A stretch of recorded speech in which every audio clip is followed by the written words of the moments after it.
Hello guys, today I've got Motorola Vervebuds 250 and I'm going to show you how you can easily enter deep pairing mode on your earbuds.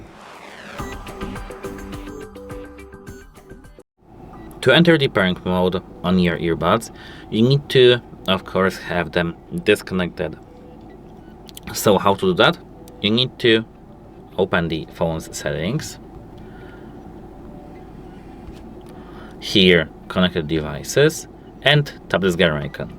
And now, if you don't need your earbuds on your device, this previous device, completely, you can tap forget. If you want to use them in the future, just tap disconnect. Now, if these are disconnected, you can just wait a moment, and this LED light right here on the, I think it's the left earbud. Yeah, it's the left earbud. The LED light on the red earbud will be blinking blue and red. This means that we are in deep pairing mode. That's how it works. Goodbye.